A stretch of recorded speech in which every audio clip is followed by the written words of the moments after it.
All right, guys, it's review time again, and today we're going to talk about the Samsung A32 5G. Now, this phone does, what's the word we're looking for here? Different pricing for different models of the phone. We'll get into that in a moment, but without further ado, let's put the drop in and hop right into the review.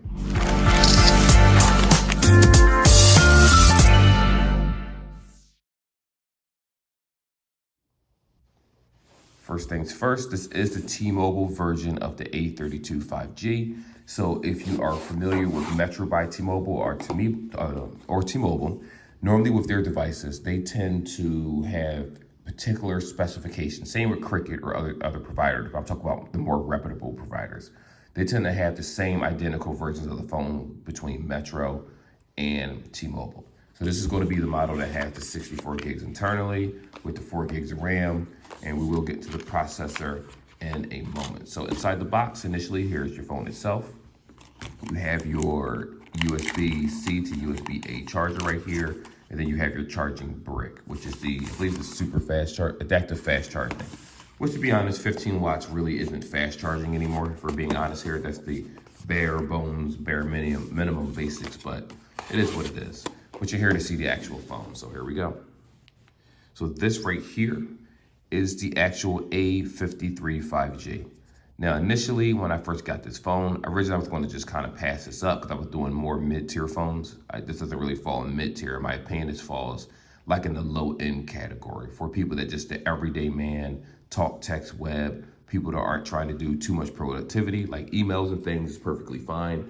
But once you start doing video editing and actual editing of photos and Canva, different things like that, you start to see where the phone really doesn't excel, if we're being honest.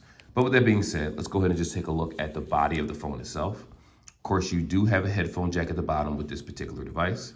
Right here, you have your USB-C charger. I do like how the phone feels. Like, to be honest with you, I always felt like this particular model of phone felt just a tad bit more premium than the A52 5G, because with the glossy finish this has. A52 is a fully black phone. Not saying that the A52 is worse, because it is better than this, but that's a higher end phone at a higher end price tag. But it felt like they just put more love and care in how the A32 felt, where if you purchase this device, you don't feel like you have something cheap. Like typically when you buy the Nokia X100, which is an awesome phone, it feels cheap. It doesn't have any weight to it. It feels like you could just peel the back off of it and replace it for $5. That's what it feels like. But this does actually have a more of a premium built. When I say premium, I'm not talking about S21 premium. I'm talking about like back in the day when you used to get the S6, the S7, things like that. It does have that premium feel. It's weighted. It does feel actually pretty good. You have your fingerprint right here. So this actually does have face unlock and a fingerprint scanner right here. As a matter of fact, I just used it. So you can actually see how fast, let me try that again. There you go. You can see how fast that fingerprint is. So I have to get used to putting the right spot. So it's almost identical, not identical. It's almost immediate the way it unlocks the actual phone. But this is the physical aspect of the phone. It looks very, very nice. I'm not too much of a fan of the whole teardrop notch anymore. I would have preferred to put a circle on the left-hand side, or even the circle in the middle, but they do want the phone to not necessarily look like every single model. Then it'll be harder for the general public to be able to tell the difference between the two.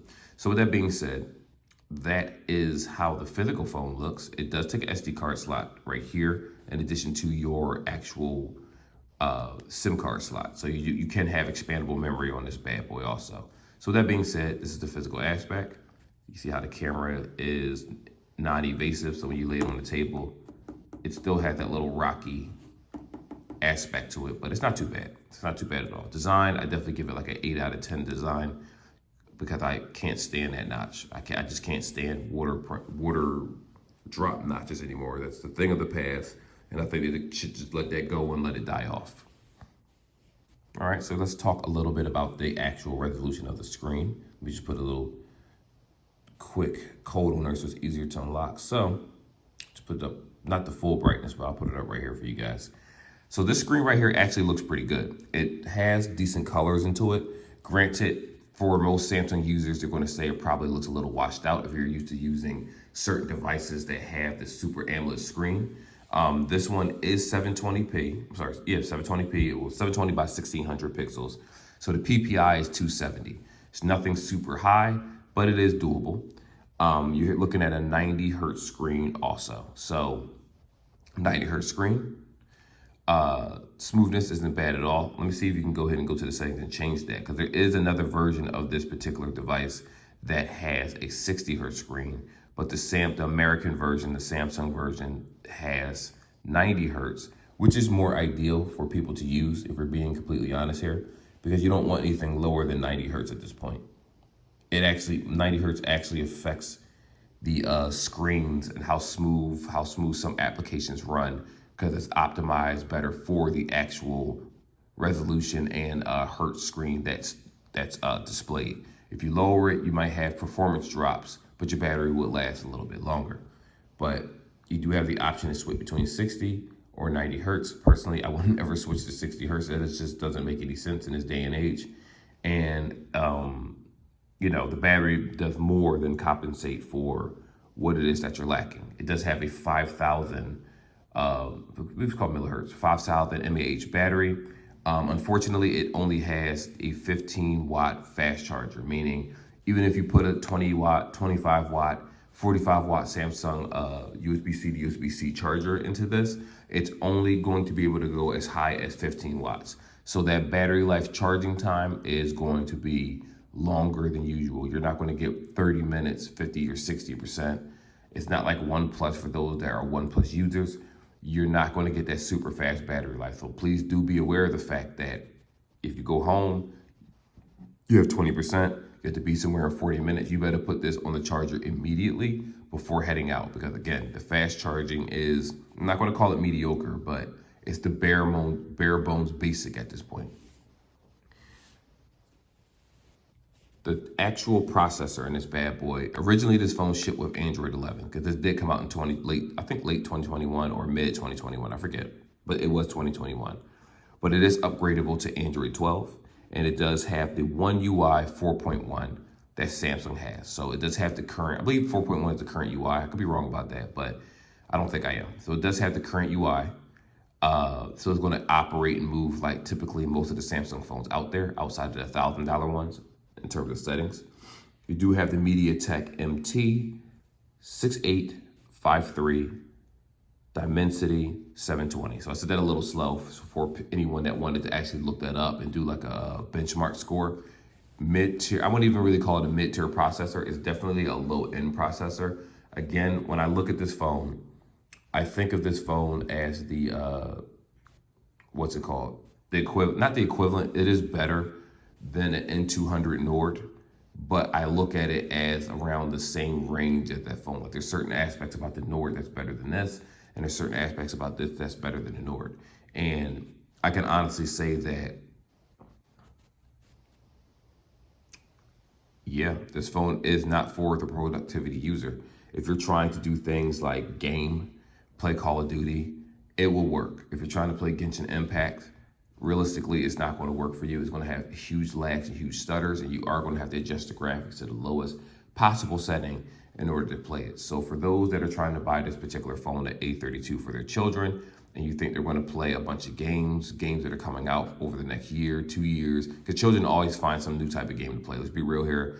I don't know what they're doing in their spare time, but they just find games that you never heard of in the Play Store, and they try to run them. And you can damage your phone if you're trying to play a game that has extreme skip, extreme lag, that's affecting your processor. The phone gets hot. So please do be aware of that. So if you're looking for the best phone out there that's reasonably priced for processing power, you might want to get something else. If you're getting this for yourself, talk and text, web, internet browsing, average camera at best, then yes, this is ideal for you, for an adult. But if you're looking for productivity reasons, which I talked about earlier in this video, Canva is something that I use all the time. I make ads, videos, all the time. UCut is one of the applications I use to splice videos together and get them set up for actual YouTube purposes.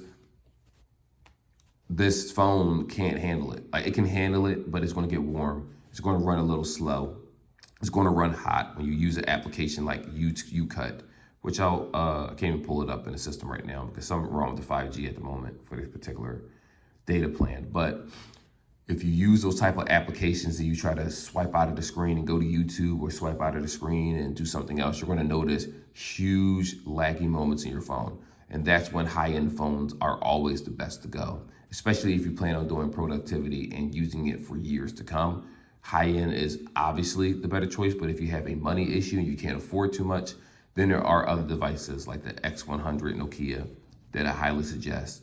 This one, again, it's not bad. Some people like the Samsung UI, like the look of the phone. You're not going to go wrong if you get it, but you will pick up lag and stutter here and there, simply because it's a lower end phone. And of course, like I said, this is a 64 gig version with 4 gigs of RAM, so just be aware of that too. All right, now the part that you guys are waiting for, I'm actually going to give you an actual video of, well, I'm going to do a screenshot of pictures that I took, talk to you about them. And I did do a video in real time on this particular phone so you guys can see how the cameras are. Now, this is a little conflicting. I'm going to tell you what I see and what the phone is telling me. Wow, that came out wrong. I'm going to tell you what it is that I've read versus what I actually see, if that makes sense. So this has a 48 megapixel main lens. I believe that this is the 8 megapixel ultra wide. Then you have your 5 macro, I believe this is the macro, then depth. One of these in the macro and the depth. Then of course you have your flash.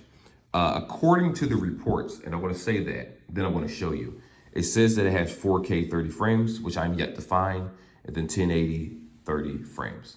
On the other hand, the front camera has the 13 megapixel camera, 13 wide in the front, this little teardrop camera right here at 30 frames. Now, let's actually get into it. So again, I do have pictures in a particular device, which I was going to do a different segment, but you know what, since I'm here, I'm just going to do it all at the same time. So when I took pictures of this particular device, right? First off, let's go to the camera, number one. That's the first thing we need to do, because maybe I'm doing something wrong. Now, normally I know with a lot of devices, especially if you're using the video aspect of the device, when you go to video, it gives you the option up here to change what the phone can do. Now, this is 48 megapixels. I'm sorry, I'm gonna go to video. Here we are. When I see this, Ultra HD, 30 frames, full HD, and then HD 30 frames. There's nothing here that says 4K. So unless Ultra HD is considered 4K, which I didn't know that's what that was, because normally phones that I have actually say 4K 30 frames or 4K 60 frames. So maybe I'm out of touch and this is how they do it. But I don't see anything that says 4K. I know a lot of these websites get information wrong sometimes, but maybe it's me. It can't be a coincidence that other websites are saying this phone has 4K and I am yet to find it. So even if I change the orientation, 1.1 whatever, 30 frames. If I change the full 30 frames, can't change it. When it's 9:16, that's the only way it gives me an option to actually change how the camera's going to be. Again, it doesn't seem that good in terms of camera. And then if we go ahead and do the photo, the only thing that I see here for photos is basically, this does what I wanted to do. There we go. I put it under 48 megapixels. Of course, you could change the orientation of the picture size, but I leave it in 48 megapixels. Or it does have things like Pro Mode, AR Doodle, Panorama, which Panorama means you can move the phone around and you'll get more of a wider range of the picture. Even if I put this thing in Pro Mode, it's going to be in 48 megapixels. It's not as if it's going to magically get so much better. Like the pictures come out pretty good. It's just a simple fact that I expected the phone to at least have 60 frames, preferably. That's like the bare bones minimum. Like even there are older phones out there, like the Moto G Stylus, and that had 4K video in it. So I just don't understand why they took features away from the provider, features away from the buyer for whatever reason, just to make a couple bucks by making you buy certain models. And even newer models like the A53 5G didn't have 4K, and I did a video on that one too. So maybe it's my phone. I don't know. Maybe it's just me. But if we look at some of these pictures right here, some of these pictures actually came out very, very clean. Granted, you're looking at this through the lens of another camera, so it's gonna come out fuzzy. But this is pictures that I actually took outside early in the morning, about 6:30, 6:20 in the morning or so. These are some of the pictures that I took by 69th Street, just to give you an idea of the clarity of the photos. So they don't look bad. They're not bad at all. On the other hand, this is the actual video. Here we are. Let's see if I can play that for you guys. Full HD and Ultra HD settings. This right here is the Ultra HD settings at 30 frames. It does not have any options whatsoever in changing to 60 frames. So that is something to think about when you buy this phone. Typically when people buy phones, they need better image stabilization. Of course, I am using my hand for the shaky cam, but as you can see how smooth. Okay, I'm not gonna play the whole video, but you get the idea of the fact that this does not have some amazing picture. Now, I did take some indoor photos right here, which these were taking before I left work, where I sit for my computer. Over here is one of the extra computers behind the door, the little TV station I have set up. And then we have my wife's station that I set up for her. So, you know, no matter how you look at it, it's not that the camera is bad, it is average. If you're a person, a vlogger, or someone that just basically does a lot of videos, this will come out just fine for you. You shouldn't have any issues whatsoever. I just personally don't think that it has the best camera in the world, especially given the price tag. I feel like phones are getting more expensive in the lower end territories, but they're offering less features. So once we reach the $500–600 range for mid-tier phones, we had wireless charging, we had certain features, we had faster fast charging, and we're starting to, I think the market is changing where they're realizing that people are going to buy cheaper phones for a higher price, or they're going to get cheaper phones for new lines or add-on lines at places like Metro by T-Mobile, which makes sense. So that's why phones, probably manufacturers are jacking up certain prices, and also certain regions have different specifications for phones that are better. There's a 6 and 8 gigabyte version of RAM for this phone and 128, so it really depends. But for whatever reason, the US always gets a short stick when it comes to the best quality of phones. I just don't know why.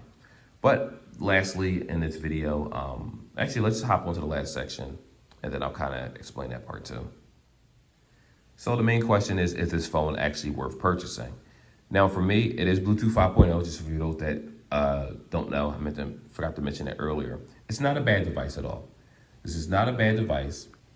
I do suggest it for certain people that still want to stay in the Samsung family, but still want an affordable low-end phone. Meaning you still want a phone that works, talk, text, web, internet, still has 5G, 90 hertz screen. It's not 120, but it's 90 hertz. So you still have the sharpness and quality of life features that every basic phone should have, because a lot of them don't. You'd be surprised. Motorola's, not OnePlus is so much, but the Motorola phones, the, I can't even say it, Alcatel or Revels, whatever they're called. A lot of those devices are garbage devices. The TCLs of the world, some of them are good, some of them are bad. But Samsung tends to be a more household trusted name overall. So you won't go wrong by buying this phone. It does do its job. I haven't had crazy freezing issues, but sometimes switching between applications, there is lag. Not sometimes, there is lag on this phone, point blank. If you're coming from an iPhone, don't buy this phone because you're going to experience lag and you're not going to enjoy it. Even if you're a minimalist and you're like, well, I don't need much in my devices, let me explain something to you. Once you experience lag and just swiping through your screen, it's only going to get worse for you when using applications. And we're not talking about frame rate buffs where the internet or something, well, it is frame rate, but we're not talking about internet quality of speed. We're talking about actual swiping and the phone freezes or it skips pages or it skips something or it gets warm. Like it's just quality of life features that, you know, if you're coming from a higher end phone, I could never suggest this to you. I can't even suggest an A53 from someone coming from an S21. It's just a simple fact that you pay for what you get. This is mid-tier. It should have an affordable amount of deductible in case you destroy it or it gets cracked or something happens. Again, it has the Samsung UI, the current one, I believe. It has Android 12. And if it doesn't have 12 out of the box, you do have the option to go to the settings and actually upgrade it manually. So it will be good for, you know, just regular people that don't care about having every single feature in the world that they may or may not use. So awesome phone to a certain extent. Price is a little high in my opinion. I would say that this should definitely be around $200, $199 in my opinion, but you know, companies got to make their money. It is what it is. So anyway, that's the review. If you guys like that, like and subscribe. And if you have any questions about the particular device, like does it have NFC? Actually, you know what? Let me answer that now. Let's see here. Normally, when you pull down the menu of a phone, it gives you the option of whether it has NFC or not right here. But if you have any questions about the particular device, like I was saying before, I will go ahead and see if I can get those questions answered. Till then, be safe, and I will see you guys in the next video.